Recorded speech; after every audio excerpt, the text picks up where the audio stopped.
Egypt and walked right out with a nation. Brought down a fire-breathing dragon with toilet paper. Got more to worry about than just a bad cough. Blow that Satan underneath with the mask off. Proud to be black as a missile to the black off. You got bit, let me see, nigga, back off. 12 tribes, 12 stones in the E5. They after this book like in the book of Eli. The Lord said, watching for the 5-0. You wanna leave, we ain't keeping you from the front door. You waiting on Trump, we waiting for the Trump blow. Years past, some stayed and some gone. No pain, no gain, no gold chain. Like Cain, your sacrifice profane. Prophesying over beats, nigga, no game. Why these niggas still rapping about cocaine?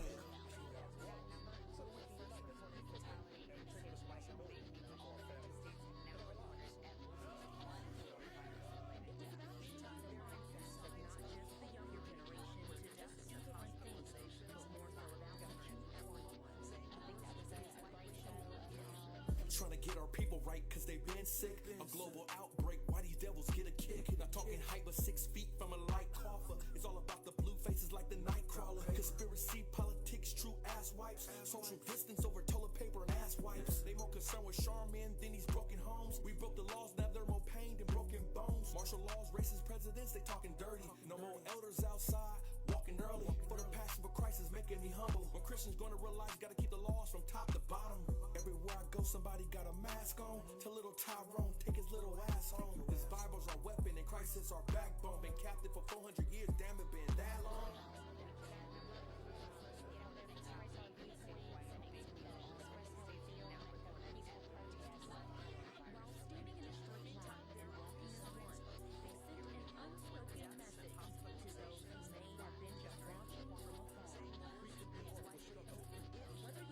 Another black boy murdered, don't make the news. Whole Mexican family shipped across the border.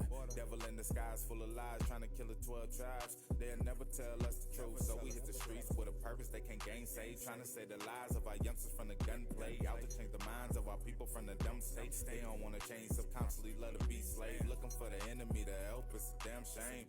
Stole a whole culture and our damn name. 1,000 man wanna call media blackout when them blacks out. Unifying the blacks and Hispanics, it ain't about clout. Faith is really believing the true news with no doubt. Our people bugged out, these nations really hate us. Why you think they trying to take us out? We the greatest on the planet, we the real Jews, they can't stand us.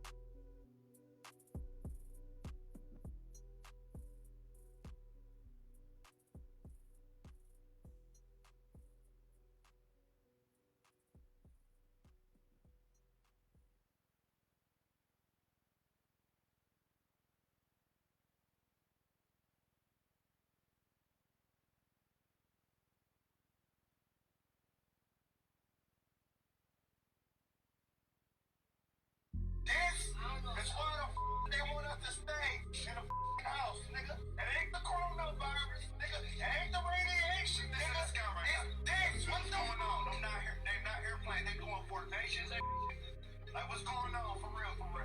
Somebody please explain to me, man. What's going on, man?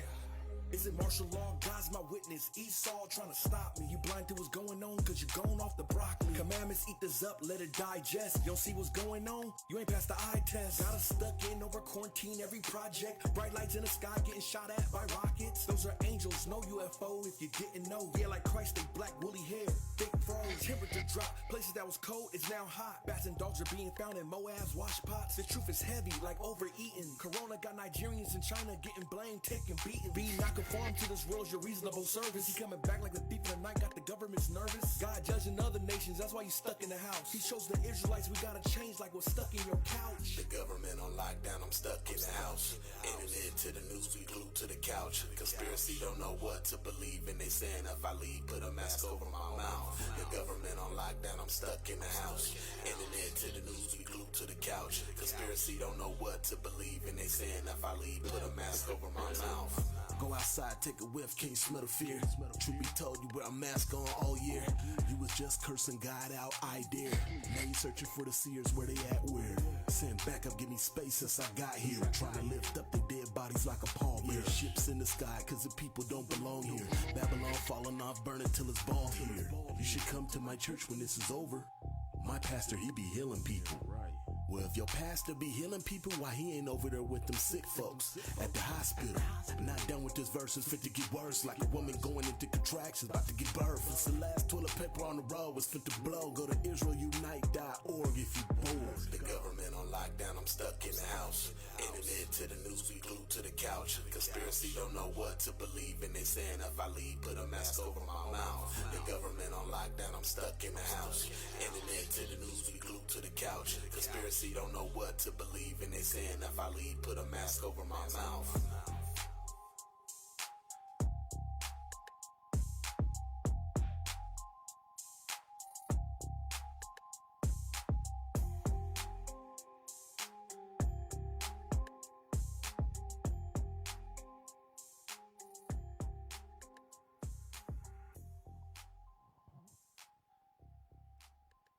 Yeah, I turned it on. Turn it on.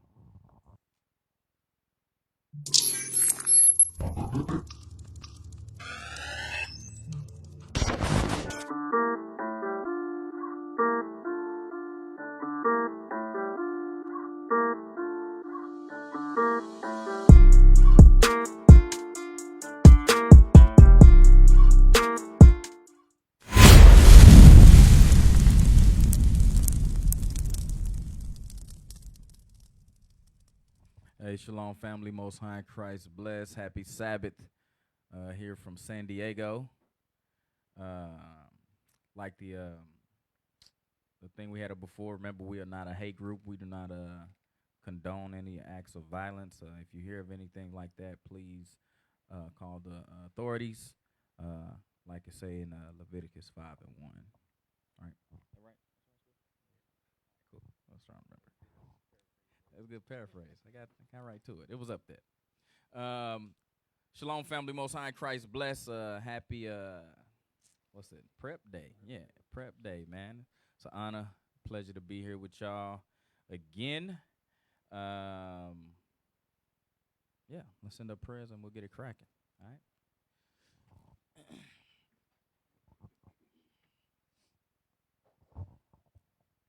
Men of Israel, blow trumpets.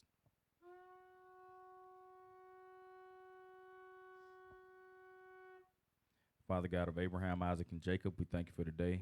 We thank you for your wisdom and your word. Please guide us through the scriptures so we can edify the people. Please bless all your people that's moving to and fro throughout the earth. Keep them safe, keep them healthy, and return them home safely, Lord. May the whole congregation say hallelujah. Hallelujah. Hallelujah. Hallelujah. Hallelujah. Hallelujah. In Christ's name we pray. Amen.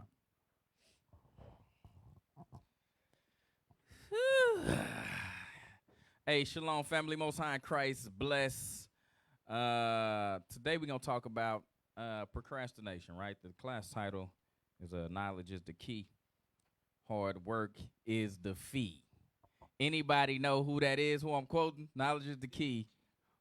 They laughing. Hard work is the fee. 50 points. You get 50 points if you know who that is. Anybody. I'm going to throw you all the way off. If you from Dallas, Texas, like myself, you should definitely know who it is. That don't help you at all, huh? That really just confused you. You didn't even know that, huh? Dallas, Texas is on right there. You know what I'm saying? By way of Jerusalem, of course. You know what I'm saying? Anybody know?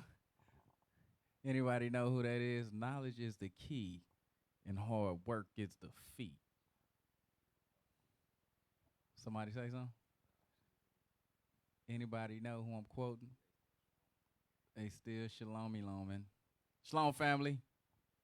Chris Miller, what's up? Jules, Israel. Who else we got? Who else we got? Dara Robinson, happy prep day. Gabriel, Israel. Patricia Shakespeare. You know, Shakespeare in the building. Anybody know who said Shakespeare should definitely know, right? Knowledge is the key. hard work is the fee. Anybody know? 50 points? Nobody know? Paul Wall. Nah, man. Nah. That's Houston. And he ain't even from Houston. They ain't Edomite, man. Come on, man. That's Houston, man. That ain't Dallas. That ain't how we do in the D-town, man. We don't mess with them dudes, man. We got our own thing up there. You know what I'm saying? We had our own separate thing in Dallas, Texas, man. Nobody got a clue. All right, man. I'm going to just tell y'all. Nah, maybe I'll tell y'all at the end. Maybe y'all look it up or something. We're going to go with, we're going to start right here. Let's go to Sirach chapter 39, verse 1. Because I just like this scripture. I just want to start here because I like it. I like it a lot. Knowledge is the key. Hard work is going to be your fee. Go ahead. Is the book of Sirach, chapter 39 and verse 1. Mm-hmm. But he that giveth his mind to the law of the Most High, and is occupied in the meditation thereof, will seek out the wisdom of all the ancient, and be occupied in prophecies. So, I like to look at the history of things, right? I'm not going to jump too far down that hole today, but I just want to kind of give us a reference of our history, right? We wasn't on for Juneteenth. I had a few things for Juneteenth, but we wasn't on, so, I just hold it. I just hold all my stuff I got. But I give you a little bit. Let's go to the book right quick. This book right here is called Lies My Teacher Taught Me. Let me see. There you go. So it's written by James W. Lowen, right? It's Lies My Teacher Taught Me. We're going to go to page 180, and this is concerning your friend and mine, Abraham Lincoln. Back that out right quick. We'll come back. My question for y'all, Israel, again. Close that. Did you close it? My question for y'all, Israel, is what political party, was Abraham Lincoln a part of? What party was Abe Lincoln? I can't see their replies. If they replying. What party was Abraham Lincoln?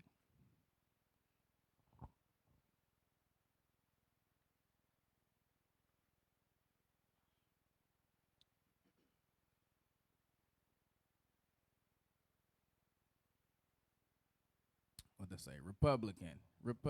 The Tea Party. No, he wasn't part of the Tea Party. He was Republican. Absolutely. He was not a Democrat, Jada. He was not a Democrat, Gladys. The Tea Party Republican. There you go. He was a Republican. Jeff, nope. He wasn't a Democrat. He was not. So he was a Republican. So the people, or the party that freed the slaves, or, the form of freedom that was put in place, because he didn't actually free the slaves. When you read the Emancipation Proclamation, he just moved all the slaves to, Texas, Louisiana area. That's why most of your mamas and grandmas from Texas, Louisiana, because they was probably slaves somewhere else. And during 1863, when he put out the Emancipation Proclamation, all the slaves was able to continue, or the slave owners was able to continue slavery in those states, because they didn't succeed from the Union. Therefore, he considered those areas okay to continue in slavery. Because, again, the Civil War, what they call the Civil War, it was based off representation and taxation. They have a lot to do with slavery, not really. You know what I'm saying? It was representation and taxation was the point of that war. I don't even really want to call it the Civil War, because that's a farce, too. But anyway, what the southern states want, or the Democrats, what they wanted was to have more representatives in Congress and the Senate, because it's based off of how many people are in your population, right? I can't remember which one it is. One of them is the Senate or the House. I can't remember. One of them is based off of how many people you got in your state. So that's the House. Okay, so the people in the House, or the congressmen, or from the southern states felt like they should have more representation because they had more bodies, i.e., slaves. Right? They had slaves on the plantation. They said, well, we should have more people in the House and Congress because we got more of a population. And the Republicans said, no, you should not have more people in the House because slaves own 3/5 of a man.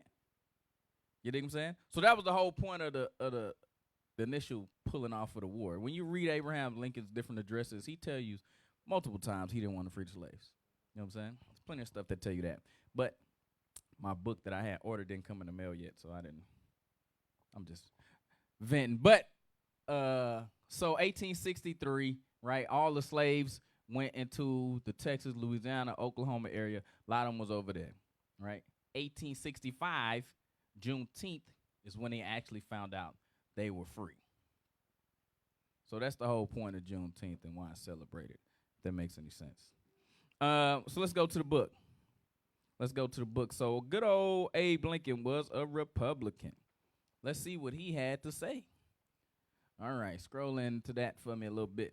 So this is page 180 of Lies My Teacher Taught Me, right? The highlighted area. So this is talking about Abraham Lincoln. It says, he also continued to wrestle with his own racism, asking aides to investigate the feasibility of deporting euphemistically termed colonizing African Americans to Africa or Latin America. I don't know if that makes sense to y'all, what Lincoln was trying to do. I'm going to read it again. I'm going to take out the euphemistically termed colonizers because that just throw it off. He also continued to wrestle with his own racism, asking aides to investigate the feasibility of deporting African Americans to Africa or Latin America. That's what he wanted to do. He didn't want to free the slaves. He wanted to get them the hell out of the country. You know what I'm saying? He wasn't like, you know what, I want liberty and justice and for all. That ain't what he wanted. He said, how do I get these Negroes out of here? Can I send them to South America? Get an aid on that. Can I send them back to Africa? Can I get an aid on that? Can I get some diplomacy over there and see if they got some spare fields they can put these Negroes in and get them the hell out of here? That's what he wanted to do, man. I got another thought. I got another book, man. I can't wait till that book come. But it tell you that, like, he didn't, like I said, he didn't want to free the slave, but he felt like that was the, what did he say? You replace hope for the whip, and you keep them enslaved, but you replace the whip with hope.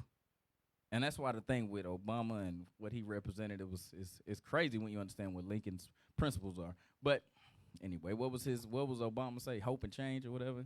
Yeah, all right. He got that from Lincoln. Replace the whip with hope. That's what he said. Anyway, all right. So as you can see, the good old Republicans that freed us, they really didn't care much for your behind. You dig what I'm saying? They really didn't. Let's go to that in Hebrews right quick. Hebrews chapter 4, verse 11. We're going to come right back to the book in 2 seconds, Bo, to get those other pictures ready for me.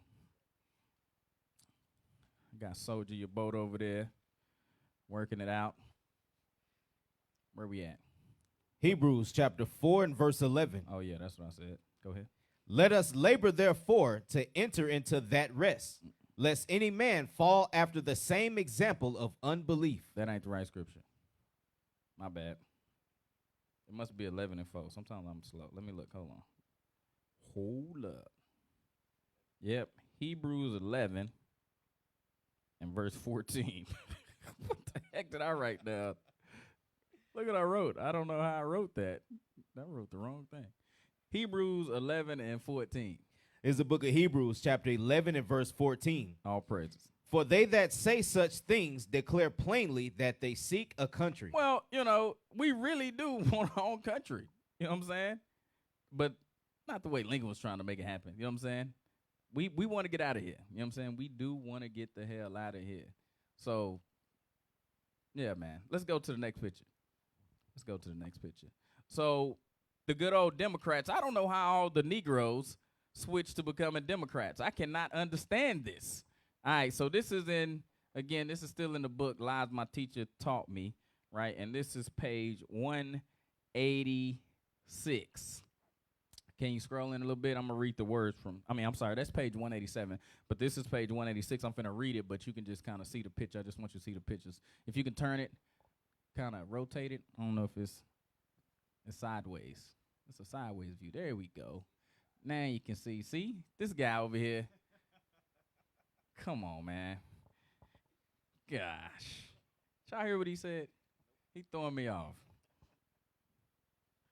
All right.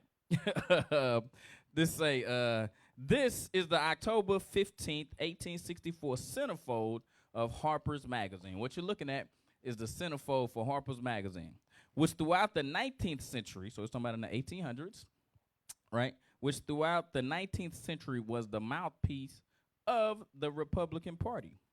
The words are from the Democratic platform. So this was in a Republican newspaper, but the Republican newspaper was trying to, draw, I guess these Democrats was trying to draw people to them. So they said, this is what we stand for. This is our platform. That's what platform represent, right? What the party stands for. It says, the words are from the Democratic platform. The illustration by Young Thomas show shortcomings of the Democratic plan. One could hardly imagine a political party today seeking white votes on the basis of such racial idealism. So as you can see these pictures, y'all I know they might be a little blurry, so we're gonna zoom in so you can kind of see what's going on. But this was what the Democratic Party represented. And most of your mamas and them and daddies and them is Democrats. But this is their platform. Come on. Give me the next picture. So all of these little circles represented different parts of their platform. So this was one of the circles at the top. Scroll in a little bit. Scroll in a little bit. All right, there you go. So I don't know if y'all can see that, but if you looking, I know trying to make it out, it's an old 1864 newspaper, right? So what you're seeing is a bunch of dogs chasing a Negro, right? That's what you're looking at, all right? It says, the Democratic platform began unconsciously enough.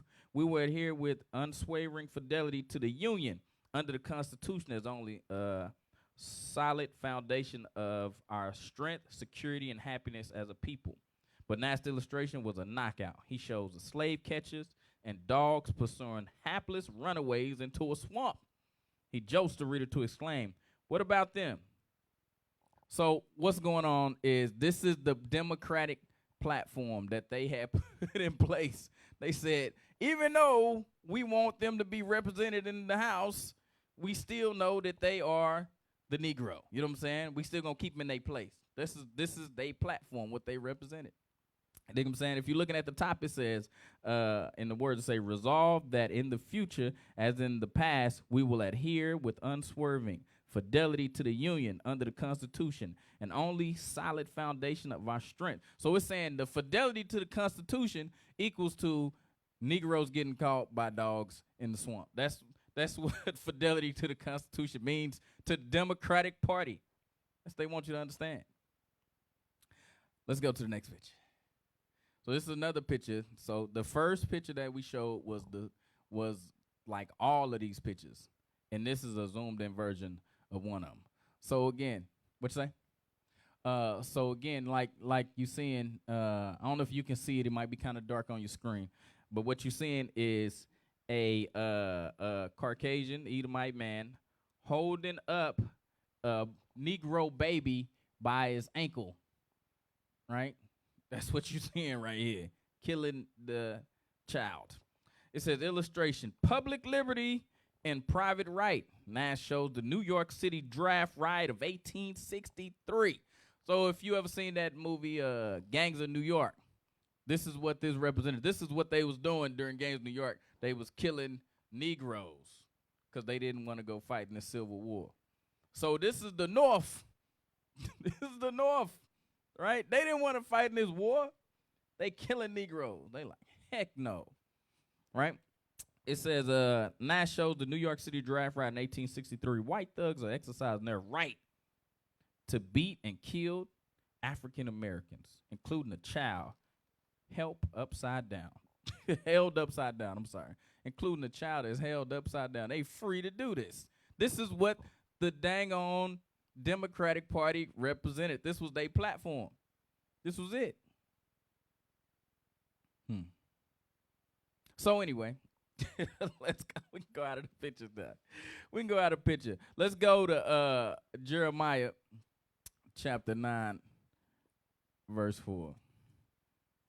Knowledge is the key. Hard work is defeat. Stop laughing at me, Hez. 50 points. Anybody know who it is? 50 points. It's the book of Jeremiah, chapter 9 and verse 4. Yeah. Take ye heed every one of his neighbor, and trust ye not in any brother. For every brother will utterly supplant. Hold on. I'm at Joshua. What is wrong with me this morning? I'm like all in the wrong scripture. That's the right scripture though. I'm just looking at it. Oh, who is that? Fee Israel. That's what I'm talking about. Fee Israel, 50 points, man. You got 50 points. You know what I'm saying? The DOC. Hey, man. Dallas, Texas on right there. Somebody knew. He Googled them lyrics. Fee, did you Google them lyrics, or you just be riding to the DOC all the time? You just know what it is. You just know the formula. You know what I'm saying? It's the formula.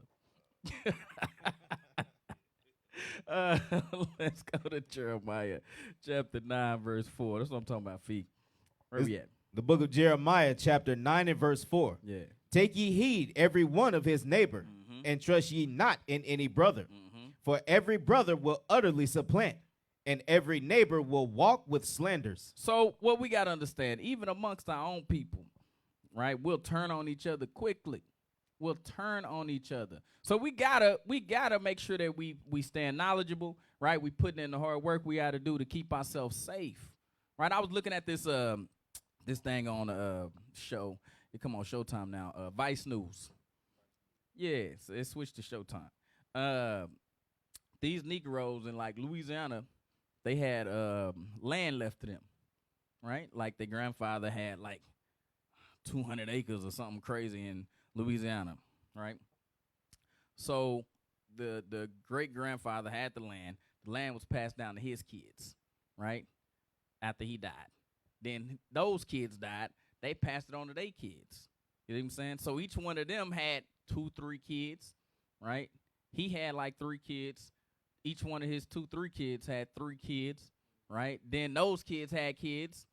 And then so it just continued to like widen out, if that makes sense, like the pyramid keep going wider and wider and wider, right? So it's so many landowners of this dang on property from this one man that they wasn't keeping in communication with each other. So say you got some land in Louisiana or whatever, right? You live in Chicago or something, San Diego.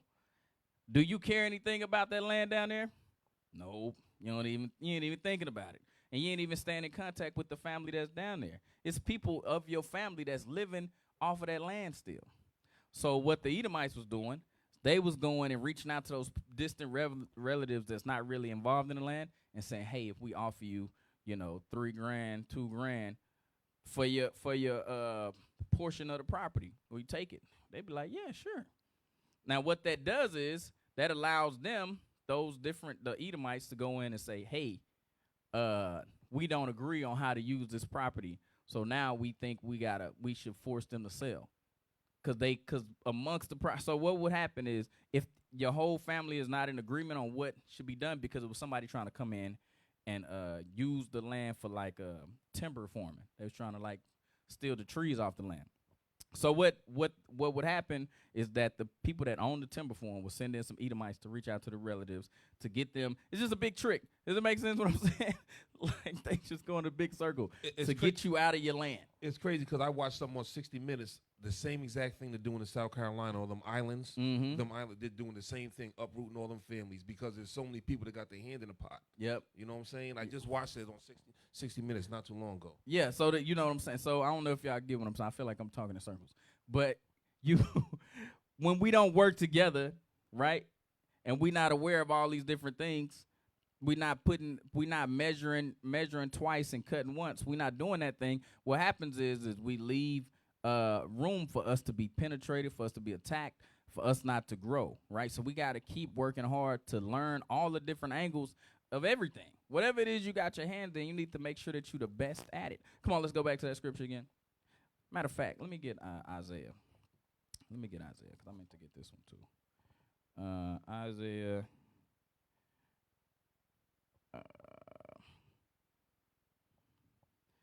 Isaiah chapter 32, verse 5. We'll come back to Jeremiah again. Is the book of Isaiah, chapter 32 and verse 5. Yeah. The vile person shall be no more called liberal, nor the churl said to be bountiful. So the vile person is liberal. These liberals, these Democrats are vile people, right? These people that's coming in stealing our land, these are vile people. And a lot of times, like we say all the time, man, we don't recognize who our enemy is. Therefore, us as a people with the Black Lives Matter and all this stuff, we can't get no real headway because we can't identify who the enemy is. If we don't never truly identify who the enemy is, we just say they or the system or whatever. Like it don't really get us nowhere. Like we got to clearly identify, look. White man's the enemy. That's the enemy. Okay. All right, we got to all work together. Got it. You know what I'm saying? They only understand one thing. You know what I'm saying? And that's not us as a people. So we got to wait for Christ to come back, you know what I'm saying, as a whole, because some of us Negroes are squeamish when it comes to that type of stuff, and nor do we have the weapons to go out and try to fight violence with violence. And I myself, personally, I'm a lover, not a fighter. You know what I'm saying? Wait for Christ to come back, man. He might put that on me. You know what I'm saying? Put that on me. You know what I'm saying? I get with you in the scriptures, you know what I'm saying? But I ain't trying to punch nobody in the face. That hurts. I've done it before. It hurts, man. Getting punched in the face hurts. That's happened to me before. You know what I'm saying? I don't want to do that. But hey, man, maybe he'll put that spirit on me at some point. Let's go to Jeremiah chapter 9, verse 4. Go back to that again. Jeremiah chapter 9 and verse 4. Yeah. Take ye heed every one of his neighbor, and trust ye not in any brother.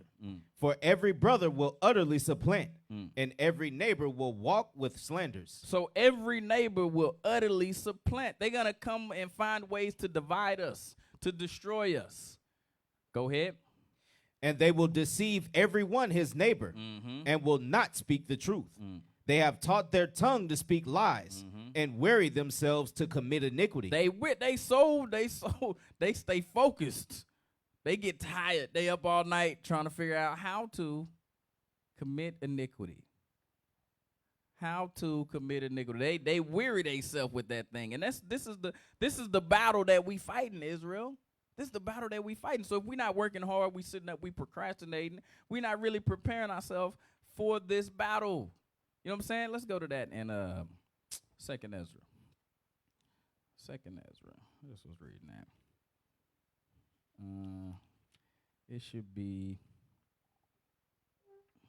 Hold on. Let me find it. Now, where's that? I just was reading it. Yeah. Chapter 7. We'll start at verse.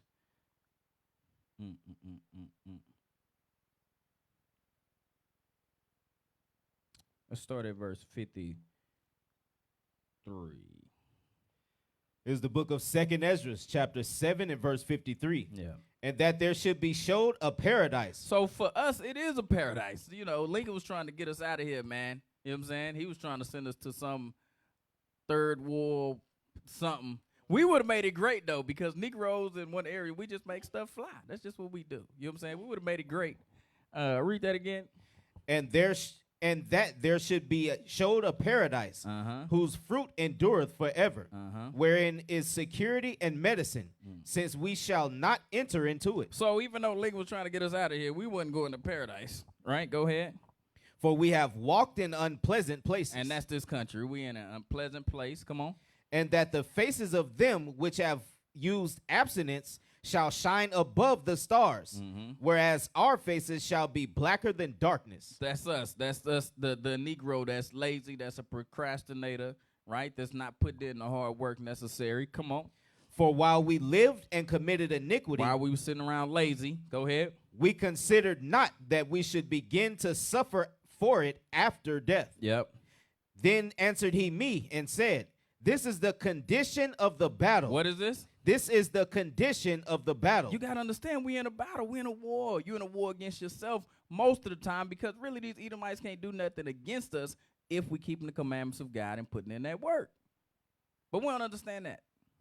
Read that again.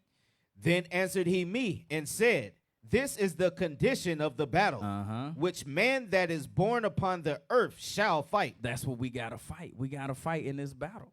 We got to fight in this battle. We got to strengthen our spirits, strengthen our minds, right? We got to do these things in order to overcome the natural procrastination spirit that's in the Negro, that's in you, that's in most of us. It's in me, man. This coronavirus is throwing me all the way off, right? COVID-19 is making me very lazy. You know what I'm saying? It is. I don't want to blame. I don't know how to make it make sense, but I just feel like everything is off kilter. You know what I'm saying? Like my normal time to get up and go to work and do stuff, everything just off. You know what I'm saying? Just off. Where I'm at. So don't allow these different things. I was watching this one interview. This brother was talking. He was saying that if you don't come out of this situation with some new ideas and some better practices, you really wasting time with this, because you should be taking advantage of this time that you don't have. The government paying you to stay at home. You know what I'm saying? You should be taking advantage of this time and thinking of ways to really progress yourself and progress this truth more than anything. You know what I'm saying? Let's read that again, verse 57. 2nd Ezra chapter 7 and verse 57. Yeah. Then answered he me and said, this is the condition of the battle, which man that is born upon the earth shall fight. Go ahead. That if he be overcome, he shall suffer as thou hast said. But if he get the victory, he shall receive the thing that I say. So if you overcome, or if you get overcome, you're not going to make it into paradise. You got to understand everything you're doing, right? Even though you might be doing stuff and it seems only visible to your eyes right here, you're actually building up treasures in the kingdom of heaven, like the Lord said. You got to believe that. I don't know if some of y'all believe that. You're actually making investments into your spiritual bank account that's going to turn into a real bank account once we get the hell out of here. You know what I'm saying? It's going to be associated with a specific home, a specific place in society, a specific amount of freedom to do certain things when you apply more hard work than somebody else. You know what I'm saying? Everybody not going to get the same. Some of us going to get into the kingdom, but everybody's not going to be on the same level. You know what I'm saying? Some of y'all might live in, you know, how they would say, what's like a nice area there? You know what I'm saying? What they got? I don't know. You know what I'm saying? I don't know. What they had that place out there in Florida where Jeffrey Epstein was doing all the crazy stuff. I forgot. It was like, it was Palm Beach. Palm Beach, right? Some of y'all might live in Palm Beach. You know what I'm saying? A nice area. Then some of y'all might live in West Palm Beach. You know what I'm saying? Some of y'all from Florida know the difference. You know what I'm saying? Some of y'all might live in the STL, right? And then we go Midwest. St. Louis is some nice neighborhoods in St. Louis. Some of y'all might live in East St. Louis. You know what I'm saying? If y'all not putting in that work, man, y'all gonna be there. Y'all gonna be able to see it like, oh, man, we close. You know what I'm saying? We in the kingdom. We in here. You know what I'm saying? Which would be nice. You know what I'm saying? It'd be nice. Compare the kingdom to East St. Louis. I'm sorry. I don't mean that. I don't mean that. I'm just trying to draw an example, if that makes sense. Like, we're not going to all be on the same level, if that makes sense. Let's go to this. Let's go to Proverbs chapter 10, verse 26. Proverbs. This is the book of Proverbs chapter 10 and verse 26. Hey, get that article ready for me, family. As vinegar to the teeth, and as smoke to the eyes, so is the sluggard to them that send him. Right, the Lord sent you here to accomplish certain things. Are you busy? Are you busy getting those things accomplished? What are you doing? Right, I know I deal with a few things in the body, man. Shout out to my peoples out there that's helped me out with the different things I'm working on and the people I'm helping out with the different stuff they're working on.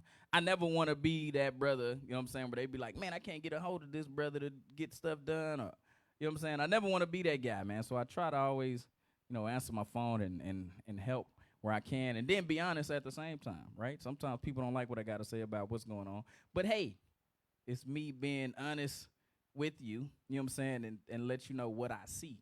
You know what I'm saying? I know that's kind of vague. Let's get, matter of fact, before I get the article, can I do this first? Should I do this first? Is it okay if I do this first? Hey, give me this book I just put up there. I just put this one up. My bad. We'll go to the article. All right, so I'm reading the Art of War. You know me, I'm always reading some crazy stuff.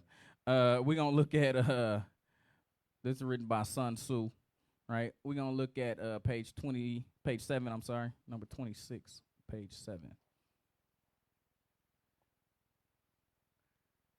Scroll in a little bit on that thing. There we go. All right, number 26, it says, now the general who wins a battle makes many calculations in his temple ere the battle is fought. So before the battle is fought, he is busy doing the research, studying, trying to make sure that they are ready for this battle, right? He's studying the land, right? Studying the time, studying the enemy, right? Understanding their weak points, right? This book, man, I enjoy it because what it's talking about in the Art of War is really the war within yourself a lot of times, you know what I'm saying, and how you deal with yourself. So when you know your own weaknesses, then you'll know what your pressure points are. You'll know how to handle certain things. So another, I know I'm kind of going off, but another thing it was saying is like, if your enemy got a strong fortress, then you got to find a way to draw them out of that. If they got unity, you got to find a way to divide them. You know what I'm saying? These are the different things that they put into practice against us as a people.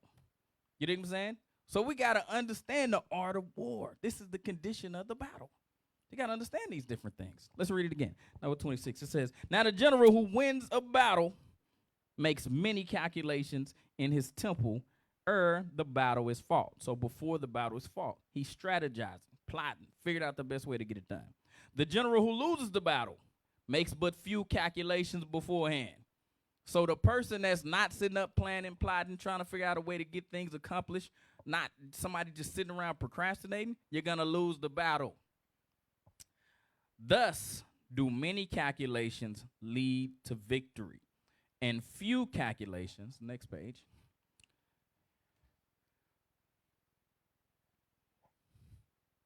come on, and few calculations, make sure I'm reading right. It says, and few calculations to defeat. How much more no calculations at all? If you don't sit up, don't do no work, and expect to go out here and win at anything you're doing, let me read it again. How much more no calculations at all? You gonna definitely lose. You ain't did no work. That is small. Can they see that? It says, it is by attention to this point that I can foresee who is likely to win or lose. That's how you can determine who wins or loses, who thinking ahead, who planning ahead, who plotting before the battle even starts, who's battling themselves, who's finding the battle within themselves to make themselves better before the battle even starts. He said the general that wins makes many calculations. He deals with the terrain, with the enemy, with their strongholds, with what they think, how they feel. He dealing with all those different things, right? He said if it's somebody that's easily agitated, you find a way to agitate them. Right? You do all these different things. This is how you fight a war. Us as Negroes just think guns, bang, bang, shoot. Like, nah, man. Yeah, you got to turn it sideways. You know what I'm saying? I mean, Shiloh got some of them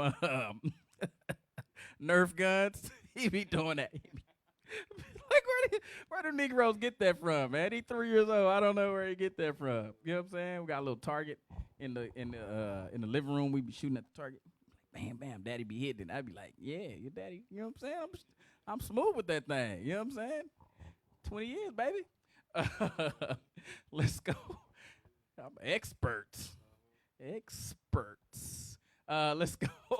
Let's go back to Proverbs chapter 10, verse 26. We're going to get the article ready, bro. For real this time. It's the book of Proverbs chapter 10 and verse 26. Yeah.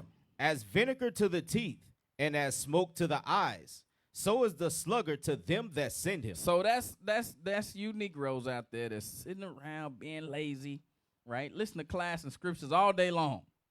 You know what I'm saying? But ain't doing nothing about it. Ain't doing nothing to push theyself or push this truth. You know what I'm saying? A lot of these things that we hear in this Bible is about us fixing us, man. We got to really make sure that we focus in on that first. And we, as a people as a whole, are procrastinators. So what we do, we put stuff off to the last minute, heads. Me too. You know what I'm saying? We got to work on that, man. We can't put stuff off to the last minute. In my head, I always got a deadline. You know what I'm saying? There's always a deadline in my head that I'm trying to reach. You know what I'm saying? It might not, nobody gave it to me. Nobody said, hey, this is your deadline. But in my mind, I gave it to myself. You know what I'm saying? Let's go to it. Let's go to the article. The article was saying that exact thing. Let's go to it. All right. So this article right here, which I got from the mighty officer Azariah, this is the psychology of procrastination. Is this the top of it? All right. Scroll in some. This is the top. Okay, scroll into it. All right. So it's a procrastination is the act of delaying or putting off tasks until the last minute or past their deadline. Some researchers define procrastination as a form of self-regulation, failure characterized by the irrational delay of tasks despite potential negative consequences. I like that part at the beginning. Form of self-regulation. That's what we don't have as a people. We do not self-regulate. Give me that scripture. Give me a hold on. Let me find it.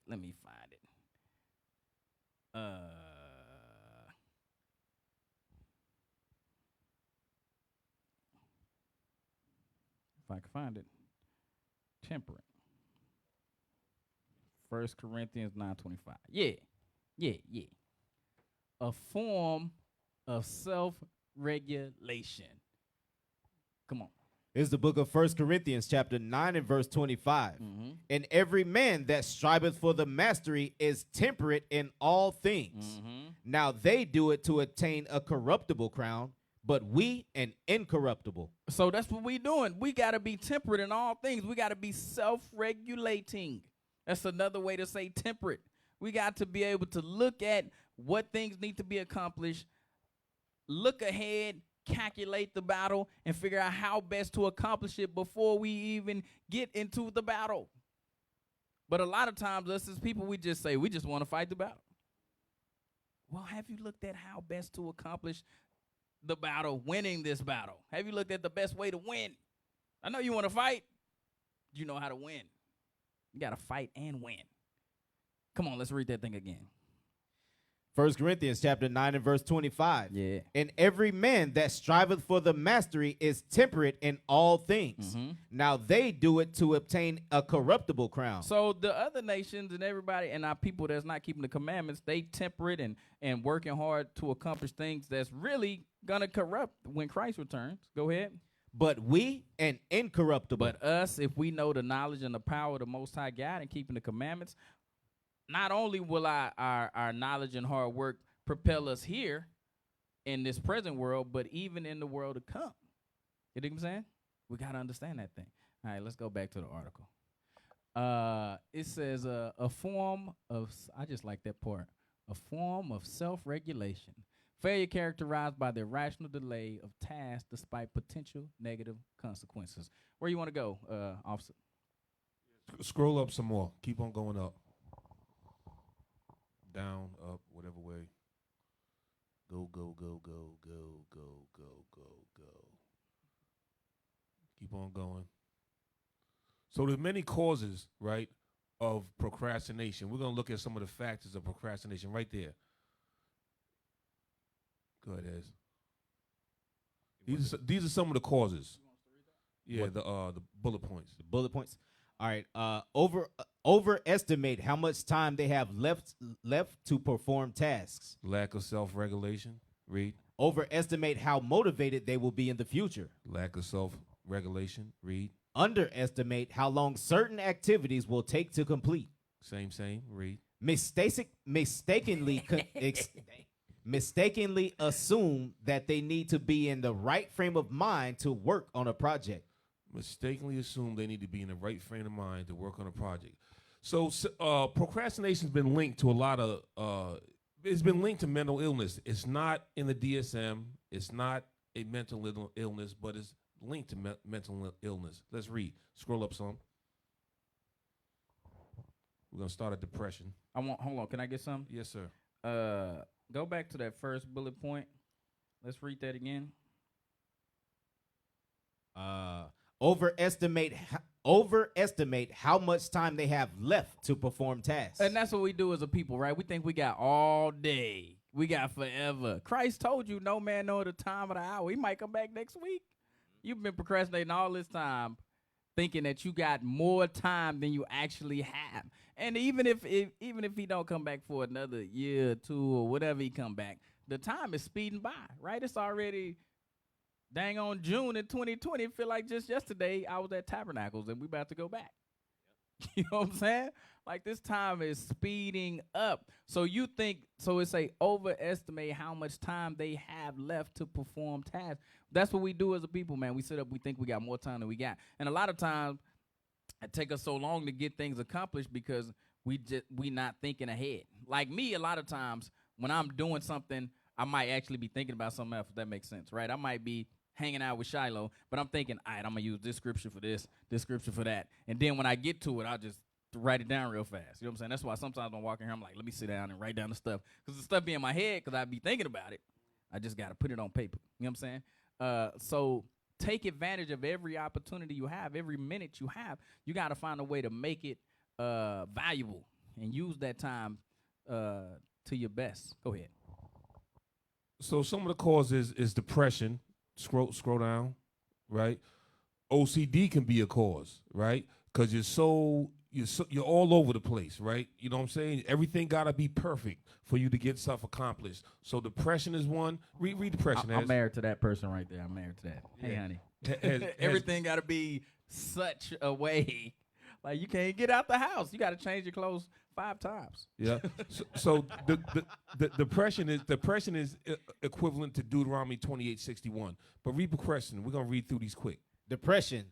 Procrastination can also be a result of depression. Feelings of hopelessness, helplessness, and a lack of energy can make it difficult to start and finish the simplest task. So depression is a cause for procrastination. And you know what I'm saying? When you're depressed, you can't get nothing accomplished, right? Go down, scroll down. OCD has. OCD. Procrastination is also pretty common in people with obsessive compulsive disorder.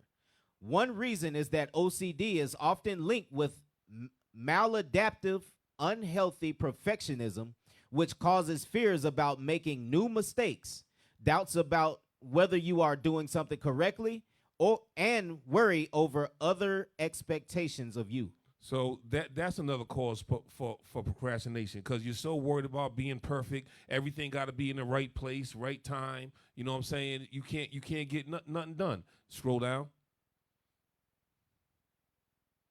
ADD. This is the king of Negroes right here. ADHD. Look at that. I got it. Read. ADHD. Many adults with attention deficit hyperactivity disorder can't concentrate on nothing. Struggle with procrastination. When you're so distracted by outside stimuli as well as internal thoughts. Squirrel. Yeah. It can be hard to get started on a task. So, Israel got a problem. Every little shiny trinket that they put on the media, we want to follow it like a lost puppy. You know what I'm saying? Hey, instead of focusing. Hey, what's funny to me, right? I talked to Adonai. I'm finna blow you up. But what happens a lot of times, I can tell when Negroes, when brothers and sisters come in the body, when they start to progress, I can tell, because what'll happen is they'll have a disciplined form of reading the Bible, right? A lot of times when you come into the truth, like you read the Hebrews one day, the next day you in Proverbs, the next day you in the Apocrypha, like you all over the place. It takes a certain amount of discipline, right? Going away from that struggle to, what it say?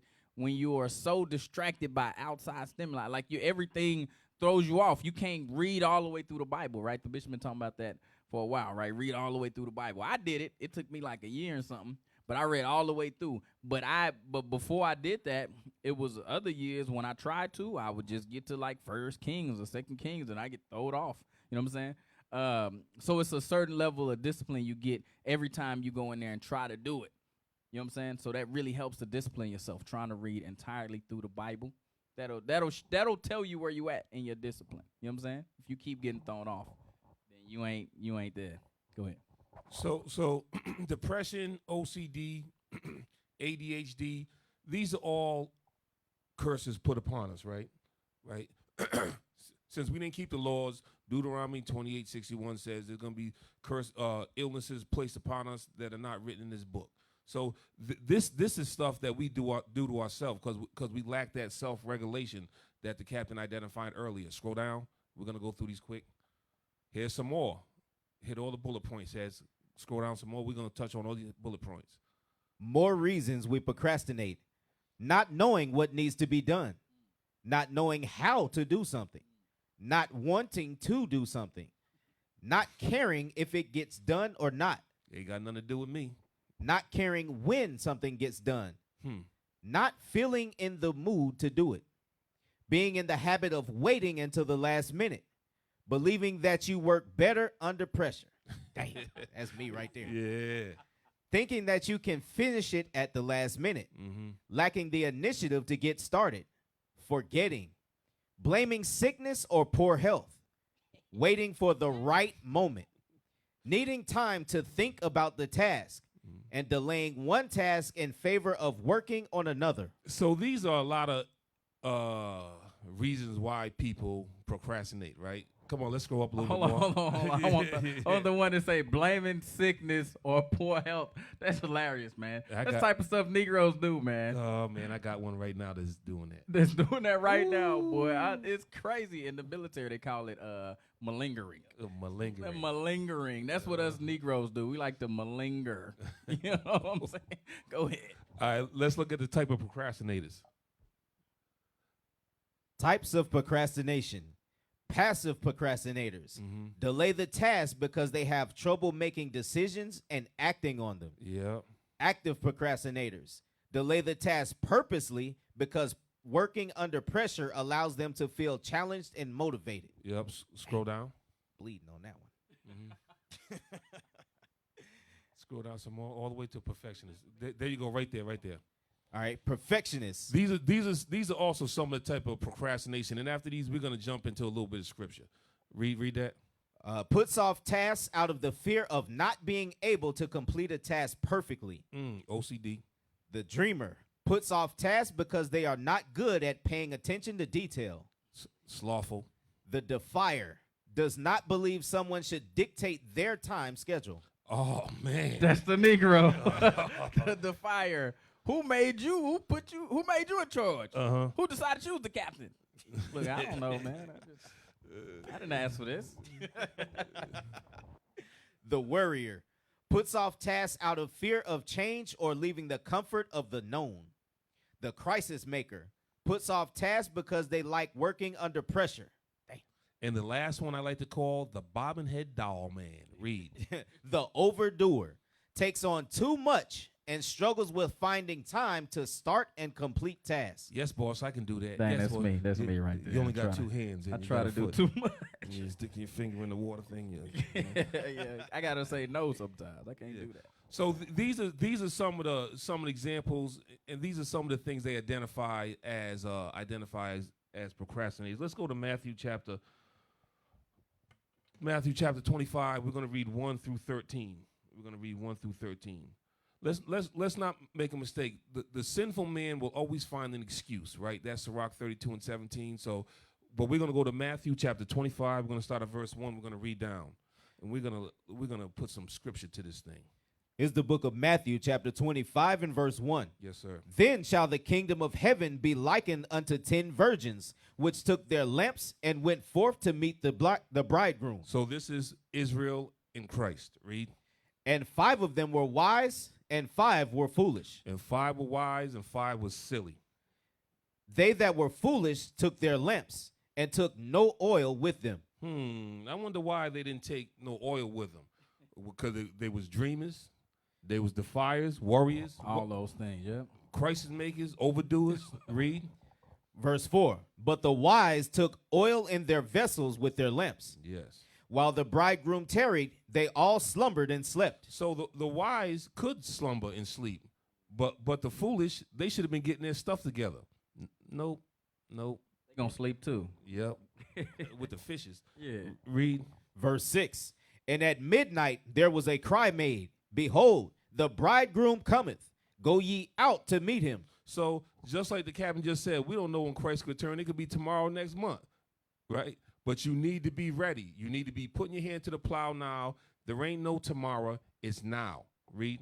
Then all those virgins arose and trimmed their lamps.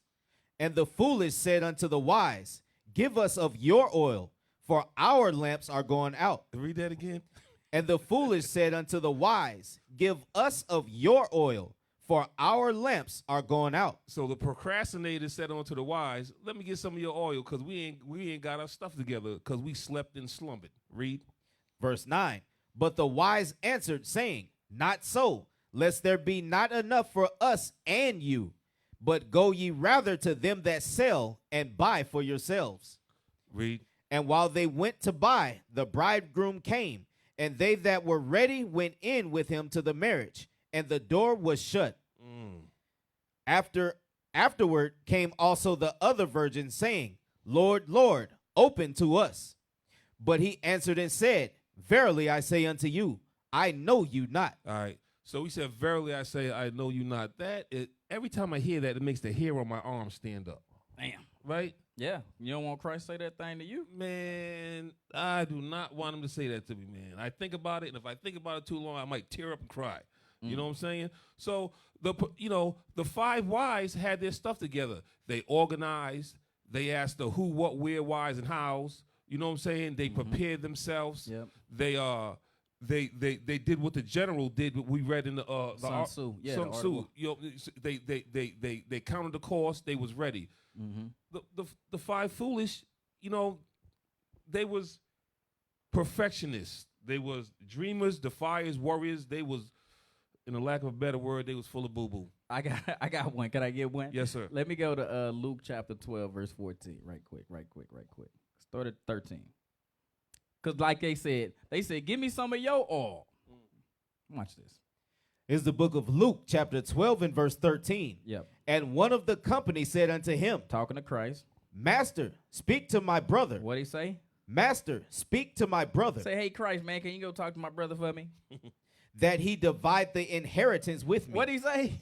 That he divide the inheritance with That's me. the same thing them dang on lamp bearers said. Give me some of your oil. Instead of going out and getting it for themselves. Let's look at what type of spirit that is. Come on. And he said unto him, Man, who made me a judge or a divider over you? Here it come. And he said unto them, Watch what he say he turned away from the dude that he talking to, right? He turned to the disciples. Watch what he say to him. Take heed and beware of covetousness. Beware of what? Beware of covetousness. Christ said, look, man, this Negro is covetous, man. Somebody that don't want to put in the work and want to eat off of everybody else's plate, that's covetous. Somebody that's procrastinating, sitting around, not doing what they got to do, and just waiting for somebody else to get it for them, that's covetousness. They go back to the basic first 10. They go right back to it. You know what I'm saying? What's that? Exodus chapter 20, the last commandment. You know what I'm talking about? Exodus 20. Exodus 20 and 17. Yeah. This is the book of Exodus, chapter 20 and verse 17. Thou shalt not covet thy neighbor's house. Thou shalt not covet thy neighbor's wife, nor his manservant, nor his maidservant, nor his ox, nor his ass, nor anything that is thy neighbor's. So that's what we do as a people. That procrastinating spirit is a part of that covetous spirit. Because you want what everybody else got, but you don't want to do the work to get it. You just want to sit back and wait for it to come. You think what I'm saying? Go back to Exodus 20 one more time. I'm sorry, Ezra. I'm going to get right back to you. Exodus 20, read verse, verse 3. This is the book of Exodus, chapter 20 and verse 3. Yeah. Thou shalt have no other gods before me. And that's y'all out there that's procrastinators, because you put another guy before the Lord. The TV, sleep, your kids. I don't know what it is you doing that's causing you to mentally say, I don't have the time, or you can just wait to the last minute to do the stuff that you got to do. You know what I'm saying? Read that again. Thou shalt have no other gods before me. You shouldn't have no other God before him. You know what I'm saying? You can say, what do I got to do to make sure I'm putting in the work? You know what I'm saying? Don't put no other God before him. Give me one more. Exodus 20 and verse 7. This is the one right here. This is the procrastinator for show. Read that. It's the book of Exodus, chapter 20 and verse 7. Yeah. Thou shalt not take the name of the Lord thy God in vain. For the Lord will not hold him guiltless that taketh his name in vain. The Lord thy God, his name in vain. You brothers and sisters out there claiming to be Israel, don't represent yourself the way God said you're supposed to represent yourself. That's using the name of the Lord thy God in vain. I'm Israel. I got fringes on, but I'm a procrastinator. But I can't. I'm covetous. I can't get stuff done on time. But that you got to understand that your actions equal to you using the Lord's name in vain. It's not just saying GD or whatever. You know what I'm saying? It's not those things. It's you understanding you're an Israelite and not living up to that standard. That's what using the name of the Lord thy God in vain means. All right? All right, go ahead. So everybody that's listening to us, that's within an earshot of us right now, you was called, right? Right. Many are called, few were chosen, right? So let's go to Matthew and think how lucky you are because of that, right? Because Israel is like the sands of the sea. They can't be counted. But you yourself, you're here right now, you're listening. You know what I'm saying? You can't waste this opportunity, right? Let's read Matthew chapter 18. Matthew chapter 4, I'm sorry. We're going to read 18 to 22. See, because these brothers wasn't playing, right? So when the truth found you, right, you stepped up to the plate, right? But now some of you find yourself, you like that hamster on that wheel, right? You ain't getting nothing accomplished. You just stuck like Chuck. Let's read this. This is the book of Matthew, chapter 4 and verse 18. And Jesus, walking by the Sea of Galilee, saw two brethren, Simon called Peter, and Andrew his brother, casting a net into the sea, for they were fishers. So some of y'all got hit.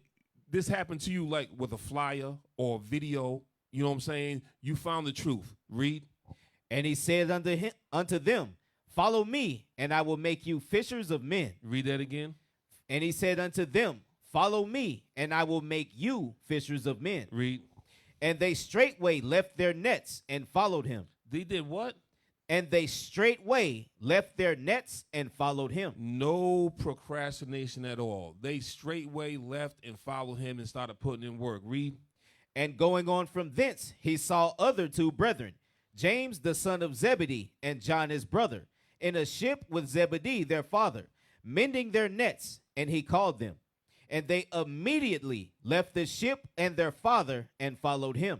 No procrastination. They was called. They said, we're going to put in some work, right?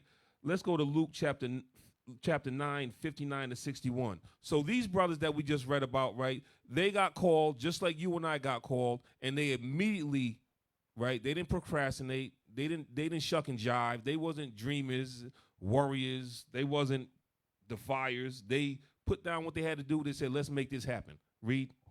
This is the book of Luke, chapter 9 and verse 59. And he said unto another, follow me. But he said, Lord, suffer me first to go and bury my father. Here we go with the excuses. Here's the opposite of that, the yin and the yang. Read. Jesus said unto him, let the dead bury their dead, but go thou and preach the kingdom of God. Mm-hmm. And another also said, Lord, I will follow thee, but let me first go bid them farewell, which are at my home at my house. Mm-hmm. And Jesus said unto him, no man having his hand to the plow and looking back is fit for the kingdom of God. These are brothers that make excuses. You just heard the captain address that. You know what I'm saying?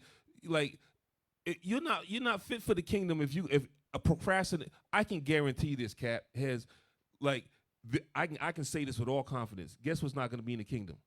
What's up? A procrastinator. They're not gonna be in there. They're not. They're gonna be right down there with the whoremongers. You know what I'm saying? The thieves. Yep. You know what I'm saying? Yeah. Let me just keep I on got going. one. I got a scripture. Yes, sir. I got a scripture. 22, Proverbs 22, and verse 29. One of my favorites. I read this all the time. Proverbs 22 and 29. Is the book of Proverbs, chapter 22 and verse 29. Yeah. Seest thou a man diligent in his business? Mm-hmm. He shall stand before kings. He gonna be in the kingdom of heaven. Go ahead. He shall not stand before mean He not men. gonna be down there with them procrastinators, like you said. The man that's diligent in his business gonna stand before kings. Go ahead. Yeah. Let's go. Yeah, man. Let's go to Ecclesiastes chapter 9 and verse 10. Ecclesiastes in the Bible, chapter 9 and verse 10. Is the book of Ecclesiastes, chapter 9 and verse 10. Whatsoever thy hand findeth to do, do it with thy might. For there is no work, nor device, nor knowledge, nor wisdom in the grave whither thou goest. So the time is now, right? Read that again, Hez. The time is now. This is the point. The time is now. There's no time. The time is now. Ecclesiastes chapter 9 and verse 10. Whatsoever thy hand findeth to do, do it with thy might. For there is no work, nor device, nor knowledge, nor wisdom in the grave whither thou goest. So the time is now, right? The time is now. I can't emphasize that enough. Let's go to Ecclesiastes 11 and 4. Ecclesiastes chapter 11 and verse 4. He that observeth the wind shall not sow, and he that regardeth the clouds shall not reap. So you folks out there that's procrastinating, if you're that perfectionist, you're that dreamer, you're the defier, you know what I'm saying, the worry, the crisis maker, the overdoer, you know what I'm saying, if you're working for that perfect time, you're not going to get any results, right? Nope. Zero results come from that. Read that again, Hez.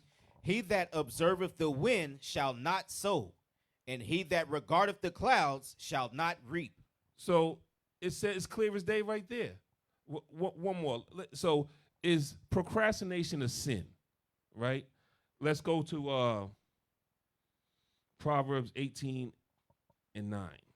Is procrastination a sin? That's a question for all you folks out there in TV land. Read. Is the book of Proverbs chapter 18 and verse 9. He also that is slothful in his work is brother to him that is a great waster. Say that for the people in the back. He also that is slothful in his work. So he that is a procrastinator is brother to him that is a great waster. Your brother to him that's a great waster. This time that you're giving on earth, it's not yours, right? The whole duty of man, right, in Ecclesiastes 12 and 13, I believe, right, is to keep the commandments of God, right? So if you're wasting God's time, you're not fit for the kingdom, right? A great waster is also making reference to like destruction. You know what I'm saying? It's the same thing. Being a procrastinator is like, you know, somebody that's causing a bunch of destruction because you're not building nothing. So what's going to happen without work? What the scriptures say, without work, the house drop it through. You know what I'm saying? Let's go to Sirach chapter 51 and verse 19.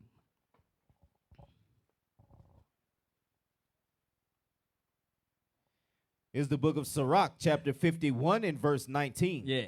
My soul have wrestled with her. Yeah. And in my doings I was exact. Mm-hmm. I stretched forth my hands to the heaven above and bewailed my ignorances of her. So that's us as a people, right? Our soul wrestle within ourselves with what we got to do and the time that we need to do it. And we've been so destroyed as a people, we don't even see our blind spots a lot of times that we procrastinate. We think this is normal. We think the way that we've been doing business for a long time is normal, and it's not. It's terrible. It's slothful. It's unorganized. Read that again. My soul hath wrestled with her. With knowledge. Go ahead. And in my doings I was exact. Yep. I stretched forth my hands to the heaven above. He said, I got to pray. Why? and bewailed my ignorances of her. That's what you got to be able to do. You got to be able to go to the Lord and say, hey, I'm ignorant on this thing. Let me send up some prayers so I can make sure I find a better way to get stuff accomplished because I am moving at a snail's pace. Let's jump over to verse 23. Verse 23. Yeah. Draw near unto me, ye unlearned. Yes. And dwell in the house of learning. That's what you got to do, right? You got to dwell in the house of learning. You got to continue to make sure that you are finding ways to learn, to grow, to evolve. You got to continue to do that. Read that again. Draw near unto me, ye unlearned, and dwell in the house of learning. Wherefore are ye slow? Why are you procrastinating? And what say ye of these things? Seeing your souls are very thirsty. Your soul is thirsty. You don't know your soul is crying out. It is disappointed in you for you procrastinating. It's like, look, I could be doing way more. Your soul is crying out. It's thirsty. But you sit around, sleep, watch TV, chilling. You know what I'm saying? You know, when you call me, yeah, shalom, sir, most high in Christ bless. Hey, Azariah, how you doing? Hey, I need A, B, and C done. The first thing out my mouth is always, when do you need it by? Yep. First thing, first thing, when do you need it by? Right? Because, again, the time is now. Yep. You know what I'm saying? Yep. Let's go to this one. I'm going to finish it up. Let's go to 1 John chapter 2. 1 John chapter 2. And we'll go to we'll start at verse 5. Hold on. Let me get there with you. I'm going to get there. All right, I'm there. Is the book of 1 John chapter 2 and verse 5. But whoso keepeth his word. But what? But whoso keepeth his word. Okay. In him verily is the love of God perfected.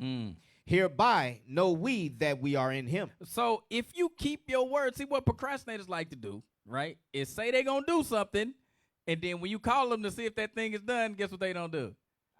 I forgot. Oh, they don't answer the phone. Oh, I can't stand when Negroes do that. They supposed to be doing a thing, and then when you call them to see, hey, what's up with that thing?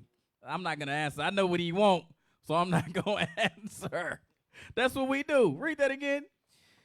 1 John chapter 2 and verse 5. Yeah. But whoso keepeth his word. You got to keep your word, Israel. Whoso keep his word. Come on. In him verily is the love of God perfected. That's the love of God. When you keep your word. If you don't keep your word, you don't have the love of God in you. You say one thing and procrastinate to getting it done. You say one thing and avoid the deadline. You say one thing and don't answer the phone when I'm calling you to see what's up with the thing. Double-minded man. Come on, read that thing. But whoso keepeth his word, in him verily is the love of God perfected. Hereby know we that we are in him. He that saith he abideth in him ought himself also so to walk, even as he walked. Even as Christ walked, Christ was a man of action. He didn't just say stuff and not get it accomplished. He said, I'm going to die and raise again on the third day. Got it done. You know what I'm saying? He got stuff done when he said he's going to get it done, man. Let's jump down to verse 10. Verse 10. He that loveth his brother abideth in the light. Yes. And there is none occasion of stumbling in him. No occasion of stumbling, that slipping and falling, procrastinating, all that's the same. Read that again. He that loveth his brother abideth in the light. It lighted in the light. Going back to like we was reading in Sun Tzu. If you are abiding in the light, that means what? You are preparing and looking ahead and calculating how to win this battle. That's what you're doing. Read that again. He that loveth his brother abideth in the light. Abideth in making sure and checking twice and not procrastinating, organizing and planning ahead. That's what a man does that's abiding in light. Go ahead. And there is none occasion of stumbling in him. You're not going to lose. You're not going to lose the battle because you're not going to stumble. You're not going to fall. It's not going to be any weak points. You're going to be ready to go. You're going to be done calculated all the areas where things need to get done for this battle. Go ahead. Verse 11. But he that hateth his brother is in darkness. Yes. And walketh in darkness. Like when it's saying darkness, you are not planning ahead. You are not preparing yourself. You are procrastinating. Read that again. But he that hateth his brother That's is a sign of hatred towards your brother. That's a sign of covetousness. That's a sign of putting another God before God. That is a sign of using the name of the Lord thy God in vain. That's all those things in one, being a procrastinator. It equal to all of those breaking of all those commandments. You dig what I'm saying? Where that scripture at, where Christ said? Give me it's in John. Say on these two. Matthew? Boy, I'm terrible.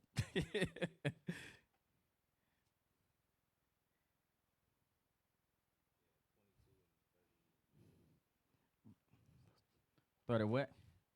Matthew 22 and 36. All right, cool. Go ahead. Let's do it. It's the book of Matthew, chapter 22 and verse 36. Yeah. Master, which is the great commandment in the law? Jesus said unto him, Thou shalt love the Lord thy God with all thy heart, and with all thy soul, and with all thy mind. This is the first and great commandment. And the second is like unto it. Thou shalt love thy neighbor as thyself. On these two commandments hang all the law and the prophets. So when it say on these two commandments hang all the law hang on these two. You think I'm saying? Loving your neighbor and not loving God. So you can always trace it back. Your procrastination spirit, you can always trace it back to you hating God and you hating your brothers and sisters. Because that's what it comes down to, that procrastination spirit. You just worried about yourself. John, go back to 1 John again. I'm done. 1 John chapter 2. We was at 11. 1 John chapter 2 and verse 11. But he that hateth his brother is in darkness, and walketh in darkness, and knoweth not whither he goeth, because that darkness hath blinded his eyes. So that darkness, again, is going back to that procrastination spirit. It blinds you. It blinds you to the time that when things should be accomplished. It blinds you to how your procrastination affects the other people around you. It blinds you to all of these things. I'm done. I'm done. Drop the mic. I don't know. Israel, man, I hope y'all have a good prep day. You know what I'm saying? Deacons coming on today. TGIF. All the deacons will be on today, man. So enjoy those mighty men of the Lord. There go my email, zabit.israel. That's Zabit, not Zabud. That's zabit.israel at israelunite.org. If you need me, hit me up. The DOC, you know what I'm saying? Whoever got them 50 points. Who was that again? Got them 50 points? I forgot his name. Fifi or something? Fee? That's what I'm talking about. DOC, 50 points for you. That's a sister. That's what she must be from Dallas, Texas, man. You know what I'm saying? Or she Googled that thing, one or the other. Hold on. Somebody got a question. Hold on, turn the music on. Can I ask you guys a question? What's up, man? Who that? John Doe. John Doe, what you got? I pray it's nothing crazy, because I'm going to just cut off the class if it is. What's the question? I don't know. Maybe he's typing. I'm going to give you a second.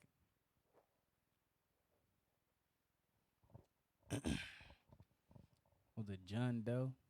I already don't like that name. I feel like it might be a setup. John Doe. I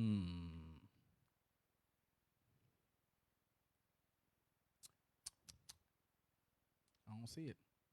Still nothing? It must be a... If your wife cheat on you, can you remarry?